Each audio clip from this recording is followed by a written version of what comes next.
وہ دیوار کیا گری میرے کچے مکان کی، لوگوں نے میرے صحن میں رستے بنا لیے۔ میں نے خود بہت سے لوگوں کو احتراماً موقع دیا، لیکن آنے والے دنوں میں آپ دیکھیں گے کہ بہت سے لوگوں کی چمڑی اتارنے جا رہا ہوں۔ اللہ نے ہمیں بحیثیت انسان صرف عبادات کے لیے پیدا نہیں کیا۔ اگر یہ مطلوب ہوتا اللہ کی ذات اقدس کو تو فرشتے تو کچھ کم نہیں۔ حضرت علامہ اقبال نے کہا ہے نا کہ درد دل کے واسطے پیدا کیا انسان کو، ورنہ اطاعت کے لیے کچھ کم نہ تھے کروبیاں۔ اللہ تعالیٰ نے اسلام کا جو نظریہ حیات قرآن کریم اور سنت حضور کریم صلی اللہ علیہ وسلم کے ذریعے پیش کیا ہے، یاد رکھیں ہم پاکستانی بالخصوص یہ سمجھتے ہیں کہ حج کرنے سے، نماز پڑھنے سے اور روزے رکھنے سے، زکوٰۃ دینے سے شاید ہمارے گناہ دھل جاتے ہیں۔ یہ وہ حقوق ہیں جو اللہ تعالیٰ نے آپ پہ فرض کیے ہیں اور جو اللہ ہی معاف کر سکتا ہے اور جس کی معافی کی گنجائش ہے۔ لیکن اسلام کے جو دو ماخذ ہیں، حقوق اللہ اور ایک ہے حقوق العباد۔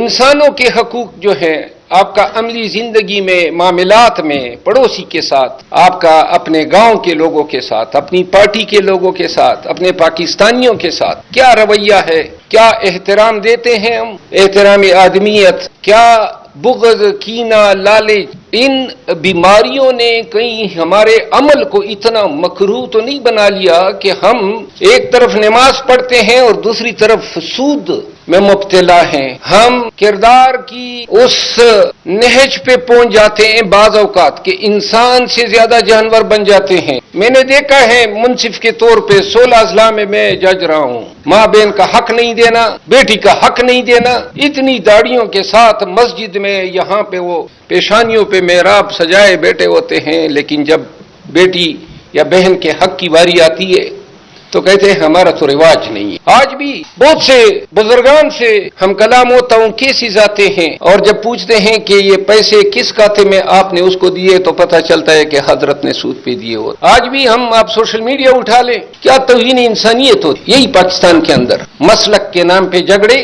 آپ ٹک ٹاک دیکھیں، یوٹیوب دیکھیں، ہر ایک شخص کیمرہ اور مائک رکھ کے مخالفین کے لیے جو زبان استعمال کرتا ہے، بے شک شاید اس زمانے کی عدالتوں میں آپ کی پکڑ نہ ہو، لیکن اللہ کے حضور آپ کے کہے گئے ایک ایک تیر و نشتر کا حساب ہوگا، یہ نہیں بھولنا چاہیے۔ اور نوجوانوں آپ سے ایک بات کہتا ہوں، زندگی گزارنا بڑا مشکل ہوتا ہے، میں نے بڑی مشکل زندگی گزاری ہے، شاید ہی اس حال میں موجود کسی ایک شخص نے ایسی زندگی گزاری ہو، اور دنیا میں زندگی میں وہ نقصانات اٹھائے، وہ ٹریجڈیز سے گزرا جن کا کوئی انسان تصور ہی نہیں کر سکتا۔ اس لیے جب 9 مئی آیا تو جس کو دیکھ کے پاکستانی حیران تھے، یہ پکڑ دکڑ، یہ مار پیٹ، یہ گھروں سے اغوا، اس سے 1000 گنا برا مجھ پہ 10 سال پہلے گزر چکا۔ لیکن ایک چیز نے مجھے، میں آپ کو بتا دوں، نماز کا وقت ہو چکا ہے، میں بونس میں زندہ ہوں، مرنا تھا مجھے 2012-11 میں مر جانا چاہیے تھا، میں بونس میں زندہ ہوں، اور یہ وہ وقت تھا کوئی میرے ساتھ بیٹھنا پسند نہیں کرتا تھا کہ اس کو مارتے ہوئے کہیں ہمیں گولی لگ نہ جائے، کوئی میرے ساتھ گاڑی میں نہیں بیٹھا کرتا تھا، موت کو بہت قریب سے دیکھا ہے۔ اور ایک چیز کا یقین بنا ہے کہ جب دشمن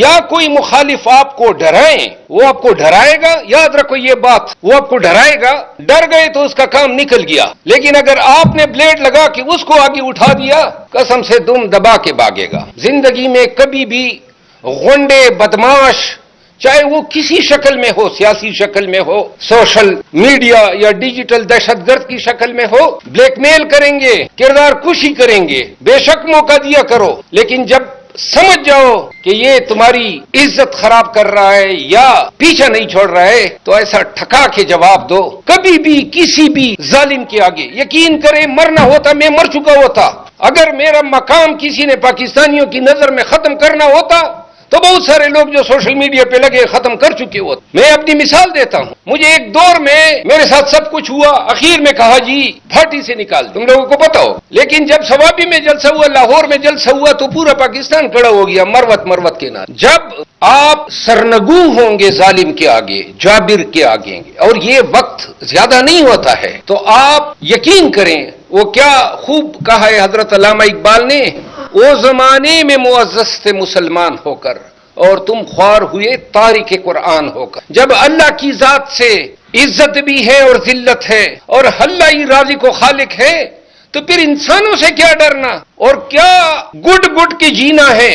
یاد رکھو پاکستان کو، نوجوانوں کو، ہم آپ کی جو ہماری نسل ہے وہ کوئی ایسی نسل نہیں ہے جس پہ آپ آگے جا کے فخر کر سکیں. ہم نے پاکستان جس حالت میں آپ کو سونپ کے جائیں گے، 76,000 ارب روپے قرضے کی شکل، بدامنی پھیلی ہوئی ہے، سیاسی عدم استحکام، غیر یقینی صورتحال، ہم کچھ بھی نہیں کر سکے. لیکن جس معاشرے میں نوجوان تہیا کر لے، ساؤتھ کوریا کی مثال آپ کے سامنے ہے، اور چھوڑے جدید مثال، ترکی کی مثال آپ کے سامنے، چائنا کی مثال آپ کے سامنے، نوجوانوں نے کایا پلٹ دی. تو لہذا اپنے اسلاف کے راستے پہ میں نہ چلو.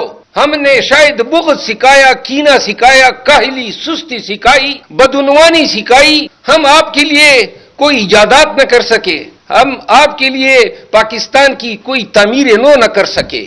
آدھا حصہ ہم نے گنوایا. ہم آج بھی پاکستانی اپنے بچوں کو اسکول بھیجتے ہوئے ڈرتے ہیں. یہ کوئی اچھا پاکستان ہم نہیں چھوڑ کے جائیں گے. لہذا اپنی ذمہ داریوں کا تعین کر. نوجوانوں، آپ نے پاکستان کو سنبھالنا ہے، آپ نے ہی پاکستان کا مستقبل بنانا ہے.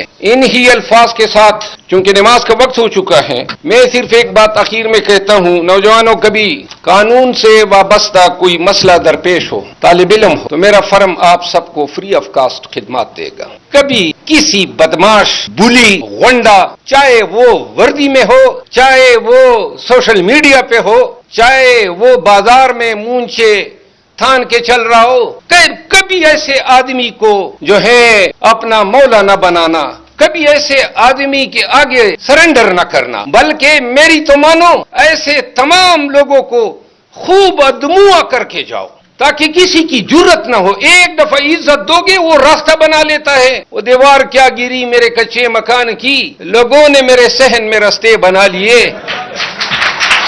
میں نے خود بہت سے لوگوں کو احتراماً موقع دیا، لیکن آنے والے دنوں میں آپ دیکھیں گے کہ بہت سے لوگوں کی چمڑی اتارنے جا رہا ہوں.